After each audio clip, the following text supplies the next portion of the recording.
I'll be busy taking care of the baby soon. I won't be able to come home for a while, so don't miss me too much, okay? My husband's words cut through me as he packed his things. I stood there, numb, watching him. He seemed unaffected by my feelings, casually laughing and humming as he asked about our son's baby bottle. Except the baby he referred to wasn't ours. It was the child he had with his younger mistress. Yes, this man had abandoned me and our son. My name is Linda, a 42-year-old caregiver. I work part-time, so my income isn't great, but I'm currently studying to become a certified nursing assistant. My family consists of my husband and our son. My husband is 45 years old and works as a manager in a reasonably large company. He has been there for many years. He used to have a reputation as a womanizer, causing me countless tears. I confronted him multiple times, asking who mattered more to him, me or the other women. But despite the pain, I never left him because I loved him deeply. After our son was born, my husband settled into his job, and I balanced work, housekeeping, and parenting as time flew by.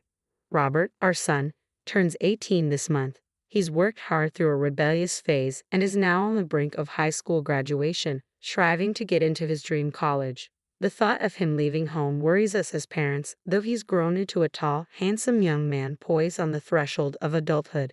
As Robert focused on his college exams, there were evenings when my husband came home late. Initially, I attributed it to his demanding job, but unanswered calls and messages fueled my suspicions.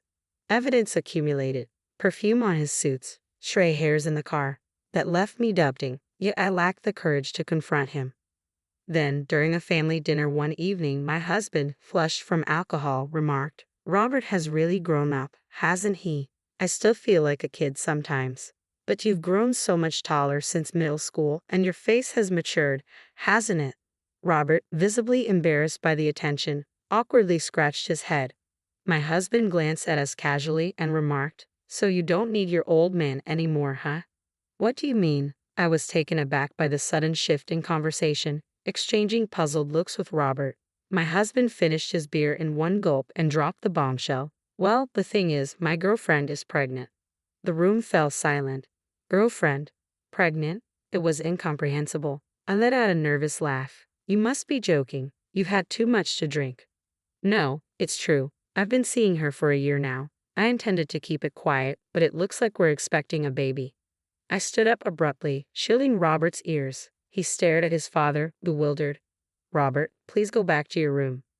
"What? This might be the last time we're all together." I haven't had much chance to talk to Robert lately. Let him stay a bit longer, my husband said casually. "How can you say that? I don't understand how you think it's appropriate for our son to hear this." "And what do you mean by the last time?" Anger surged through me, and I raised my voice. In a protective reflex, I pulled Robert close in a tight hug. He's already stressed with his upcoming exams. I don't want him involved in this kind of conversation. My husband remained unfazed, continuing, "Well, I won't be coming home for a while because I'll be helping her raise the baby, you know."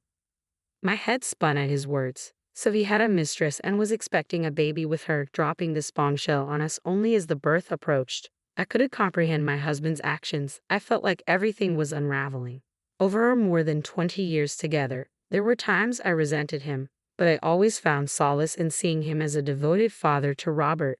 Did he truly desire his mistress so intensely that he was willing to discard all the trust and years we had built together?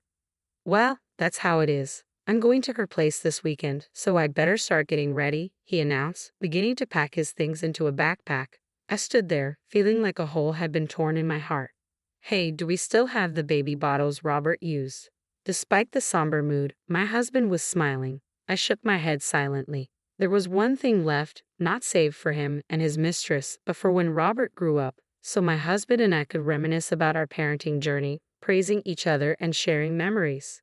My husband muttered something about it being a waste and headed to the bedroom to organize his clothes. Did he just abandon us? Robert whispered tearfully, and I couldn't find the words to deny. 3 days later, my husband left for his mistress's place. When I confronted him, crying that I had once believed in him, he replied, "I always wanted another child, but you were always so busy, weren't you?" And while we were caught up in all that, we just kept getting older. I knew we couldn't have another one. I forced a laugh, the pain cutting deep. Robert held back tears, leering at his father while gently rubbing my back. What's with that look? By the time I'm back, I won't be here anymore. Are you okay with that? You're an adult now, right? You've lost that childlike charm and aren't as cute anymore. I've heard my girlfriend's baby is a girl, so I might end up liking her more than you. Robert lunged at his father. He flinched momentarily, but then met Robert's glare head-on. She's so young and cute, unlike you guys. I'm really looking forward to our future together. Yeah, I get it now. You're the worst dad. At least now Mom and I know where we stand. I joined Robert, finding my voice. Know that there won't be a home for you to return to anymore. My husband, his expression annoyed, shrugged off Robert's grip and departed without a farewell. Robert stood by me, supporting me as I felt my strength wane.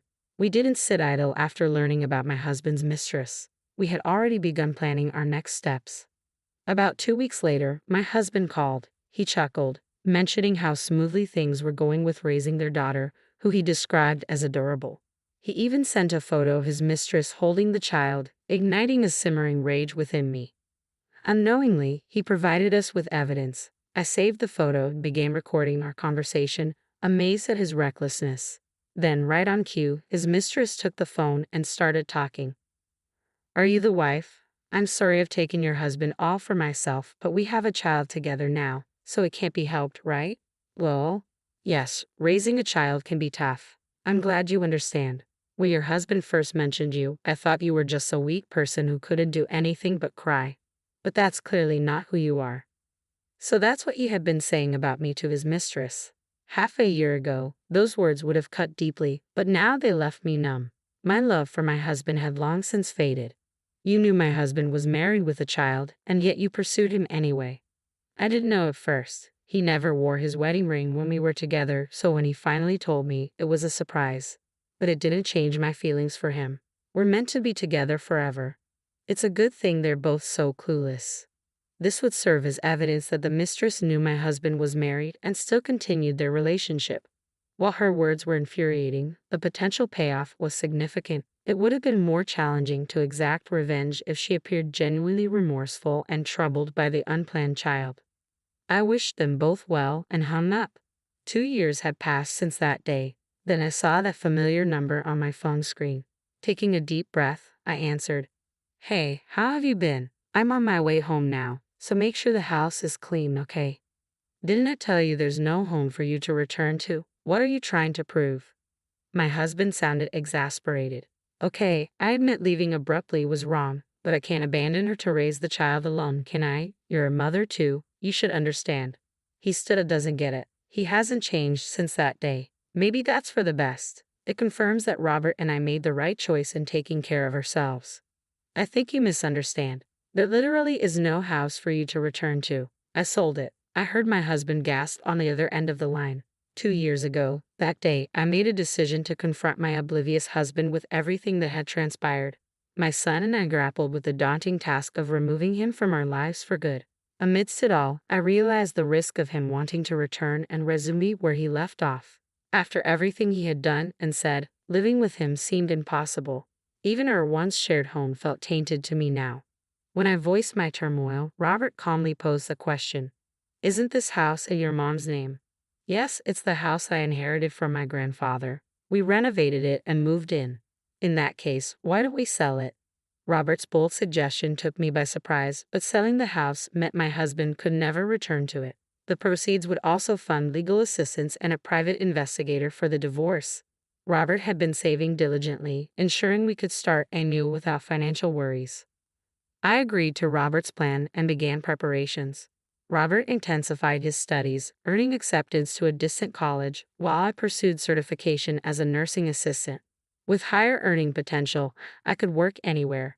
Thus, we sold the house. We had obtained permission from my grandfather, who had taken on a parental role after my parents passed away. When I explained the situation, he was outraged. My grandparents contributed a portion of their savings, urging us to use it for a fresh start.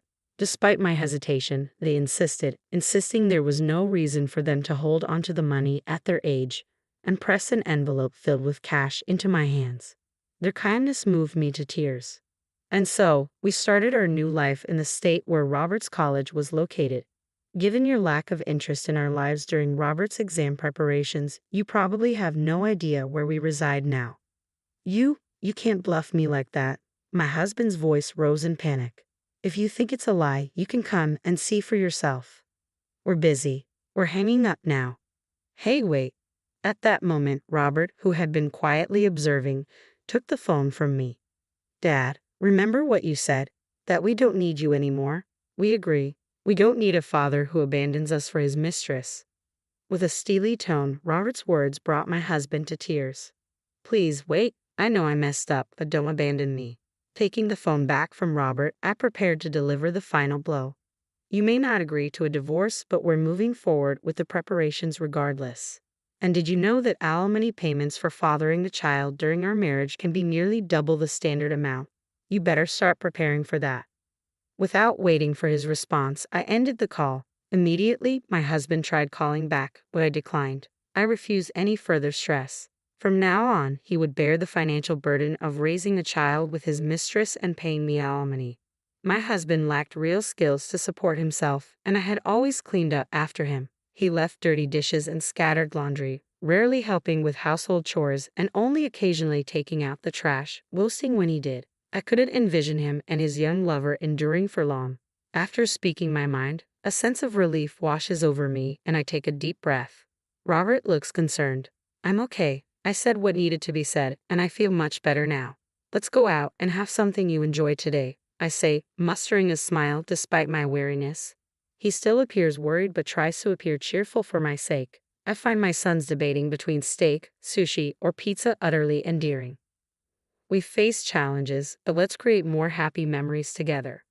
This new place may be unfamiliar, but Robert and I will manage just fine. I need to help him become more independent. When we moved in together, he mentioned how glad he was to still enjoy my home-cooked meals since he's not great at cooking. But moving forward, whether he has friends over or even a girlfriend, I'll need to make space for them too. Robert is such a caring child, always concerned about me. I worry his girlfriend might eventually find it overwhelming. Teaching him to cook will be essential for his independence, adding to my already busy schedule. With my husband gone, I no longer feel lonely. Thinking about our future, I laugh, feeling refreshed. Knowing he's completely out of my life allows me to live with a clear conscience.